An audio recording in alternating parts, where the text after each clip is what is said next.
وہ یہ ہے، صوبہ وائز میں بتا دیتا ہوں کہ جو بھی انتخابی نتائج آئیں گے ان کے مطابق پیپلز پارٹی سندھ میں اکثریتی پارٹی بن کر ابھرے گی، اور اگرچہ جی ڈی اے کے ساتھ مسلم لیگ نون کا اگر اتحاد توڑ چڑھ جاتا ہے، کیونکہ ابھی تک پکی بات نہیں ہوئی ہے، مسلم لیگ نون سندھ میں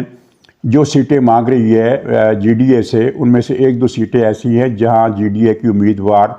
بھاری اکثریت سے جیتا کرتے ہیں، تو وہ تو شاید نہ دے، لیکن اگر یہ اتحاد ہو جاتا ہے تو مسلم لیگ کو بھی 1 یا 2 سیٹیں سندھ سے ملنے، کراچی سمیت سندھ سے ملنے کی امید ہے، اور یہ کوئی بہت بڑی تعداد نہیں ہے اگر 2 امیدوار مسلم لیگ نون کے کامیاب ہو جاتے ہیں۔ لیکن موجودہ صورتحال میں جب کہ یہ نظر آ رہا ہے کہ مسلم لیگ نون سادہ اکثریت حاصل نہیں کر سکے گی، تو ایسے میں 2 سیٹیں بھی بہت اہم ہو جاتی ہیں۔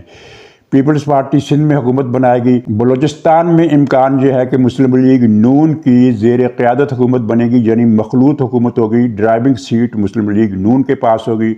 پنجاب میں مسلم لیگ نون بلا شرکت غیر حکومت بنائے گی، اور پختونخوا میں جہاں سب سے زیادہ شور ہے اور جہاں پی ٹی آئی واقعتاً نمبر 1 پارٹی ہے، یعنی اس کے پاس اکثریت ہے سیٹوں کی اور ووٹوں کی اکثریت ہے، لیکن ان کا جے یو آئی سے فرق کچھ بہت زیادہ نہیں ہے، وہاں مخلوط حکومت بنے گی مولانا فضل الرحمان کی زیر قیادت۔ اور وفاق میں پھر آپ سمجھ سکتے ہیں کہ مسلم لیگ کے پاس اتنی اکثریت ہوگی کہ وہ کچھ لوگوں کو ملا کر وفاق میں حکومت بنا سکے۔ پی ٹی آئی کو پاکستان کے کسی صوبے میں حکومت نہیں مل رہی۔ یہ وہ امکانی نقشہ ہے جس کو پی ٹی آئی اچھی طرح جانتی ہے، اچھی طرح سمجھتی ہے، اور اس کے پیش نظر اس نے یہ فیصلہ کیا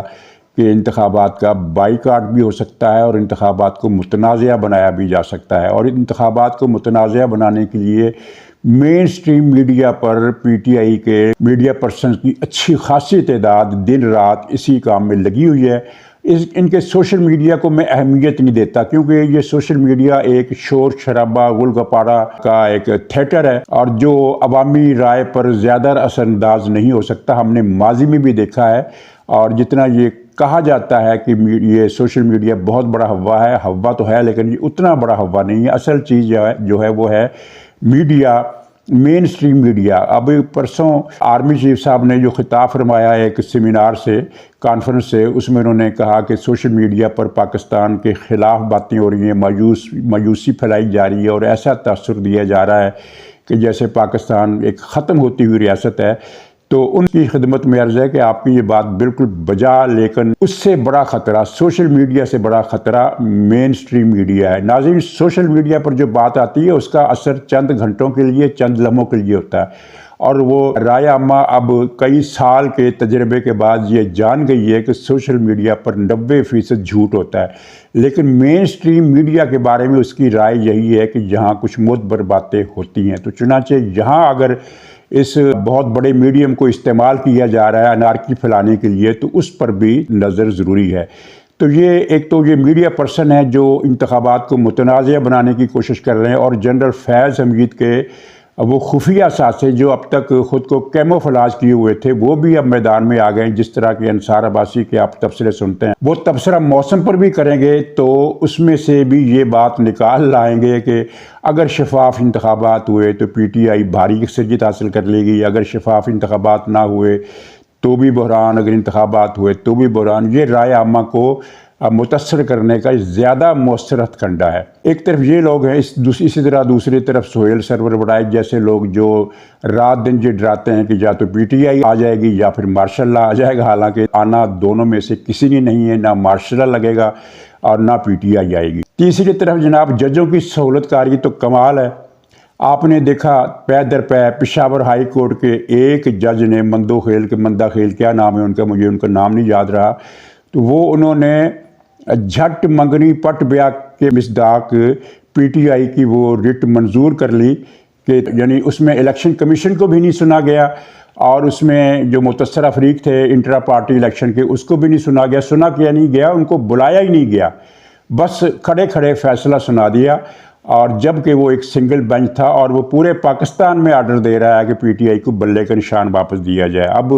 الیکشن کمیشن نے اس کے خلاف خیر نظر ثانی یا اس کو چیلنج کر دیا ہے، تو دیکھتے ہیں وہ کیا فیصلہ دیتا ہے۔ لیکن اسلام آباد ہائی کورٹ بھی کسی سے پیچھے نہیں ہے۔ وہاں آپ نے دیکھا کہ سائفر کیس کی سماعت ہی ملتوی کر دی اور اس پر اسٹے آرڈر دے دیا۔ یہ دنیا میں کبھی ہوا ہی نہیں ہے کہ کسی مقدمے کو عدالت جو ہے وہ اس طرح روک دے، اور اس کی حوصلہ افزائی ظاہر ہے جسٹس عطر من اللہ صاحب نے دی، جنہوں نے عمران خان کو معصوم قرار دیا۔ کمال ہے، یعنی ایک آدمی جس کی کرپشن کے قصے عطر من اللہ صاحب کو بھی معلوم ہے، وہ اس کو معصوم قرار دے رہے ہیں۔ پھر اسلام آباد کے ان جج صاحب نے کچھ دوسرے فیصلے بھی دیے جو پی ٹی اے کے حق میں بالکل آؤٹ آف دی وے جا کر دیے گئے، اور پھر یہ دھمکی بھی دی کہ ایک تفصیلی نوٹ الگ سے نہ لکھ دوں جس طرح عطر من اللہ نے لکھا تھا، یعنی ایک دھمکی دی عمران خان کے مخالف فریق کو، ایک دھمکی دی۔ کیا جج دھمکیاں دیا کرتا ہے؟ پھر آپ نے وہ بابر ستار صاحب کو بھی دیکھا جنہوں نے پارلیمنٹ کے اختیارات بھی سنبھال لیے، ایم پی او کو منسوخ کر دیا جو کہ ان کو اختیار نہیں تھا، کیونکہ یہ بات سب کے سامنے ہے، سب کے علم میں ہے کہ قانون سازی اور قانون کی تشریح کا اختیار سپریم کورٹ کو ہوتا ہے، ہائی کورٹس کو نہیں ہوتا۔ نہ صرف یہ کہ انہوں نے یہ قانون ہی منسوخ کر دیا، بلکہ پارلیمنٹ کو ڈکٹیشن دی کہ آپ یہ فیصلہ کریں اتنی مدت کے اندر کہ اس کا اختیار جو ہے وہ کمشنر کو نہیں ہے بلکہ پارلیمنٹ کو ہے، یہ وفاقی حکومت کو ہے، یعنی قانون سازی کا آرڈر بھی دے رہے ہیں، اور پھر اس فیصلے کو مؤثر و ماضی بھی قرار دے رہے ہیں، یعنی حکومت، سپریم کورٹ، سب کے اختیارات انہوں نے سنبھال لیے۔ اور یہ وہ جج ہیں جن کا ڈاکٹرائن مشہور ہے، وہ ڈاکٹرائن یہ ہے کہ اگر کوئی دہشت گرد ہے تو اس کو گرفتار کرنا جرم ہے، دہشت گردی کوئی جرم نہیں ہے، اور اگر کوئی باپ بیٹا ٹکٹیں بیچنے کا کبھی اور مکروہ کام کرتے ہوئے پکڑے جائیں تو وہ کبھی کام جو ہے وہ جرم نہیں ہے، بلکہ جرم اس کو پکڑنا ہے، جو اس کا سراغ لگایا ہے کرائم کا سراغ لگانے والا کرمنل ہے، کرائم کرنے والا کرمنل نہیں ہے۔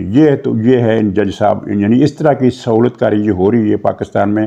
وہ اس سے پہلے کبھی سنی گئی نہ دیکھی گئی، اور مطلب صرف یہی ہے کہ پی ٹی آئی کو ایک طرف سے سہولتیں دی جائیں، حکومت کے رستے میں، ریاست کے رستے میں رکاوٹیں کھڑی کی جائیں، اور تاکہ الیکشن کو زیادہ سے زیادہ متنازع بنایا جا سکے۔ ناظرین، اب پی ٹی آئی کا ایک تو بائیکاٹ کا جو میں نے آپشن جو ہے خدمت میں پیش کر دیا، دوسرا ان کا جو اصل جو ایجنڈا ہے جو ابھی سامنے آنا ہے وہ ہے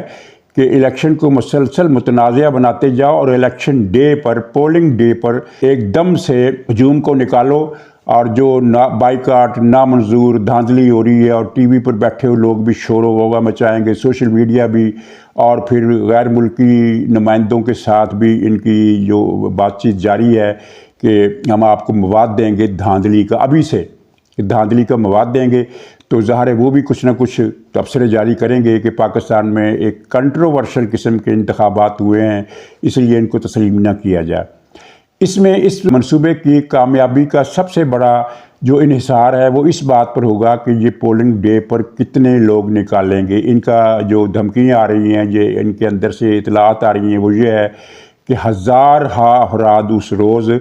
سڑکوں پر آ کر موٹر سائیکلوں پر گشت کریں گے، پیدل گشت کریں گے، نعرے لگائیں گے۔ تو کیا ایسا ہوگا؟ میرا خیال نہیں ہے، بلکہ میرا یقین ہے کہ ایسا نہیں ہو سکتا، ایسا نہیں ہوگا، یہ ایسا نہیں کر سکیں گے، اس لیے کہ پی ٹی آئی وہ جماعت ہے جس کے پاس اسٹریٹ فورس ایجیٹیشن کے لیے دستیاب نہیں ہے۔ یہ ہلا گلا کر سکتے ہیں کسی ایک مقام پر، پورے صوبے سے لوگ اکٹھے کر کے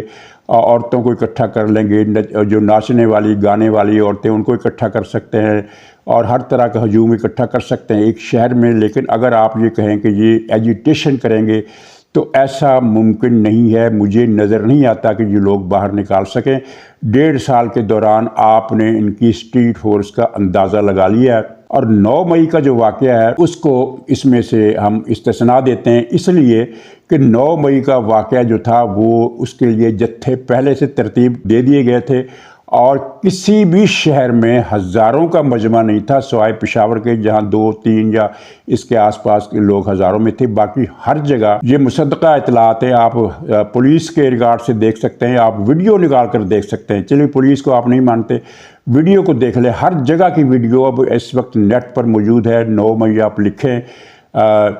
تو آپ کو یوٹیوب پر وہ سارے جلوس جلسے جتنے بھی اس روز کے مظاہرے تھے آپ کو مل جائیں گے۔ آپ خود دیکھ سکتے ہیں کہ کسی بھی جگہ پر سوائے پشاور کے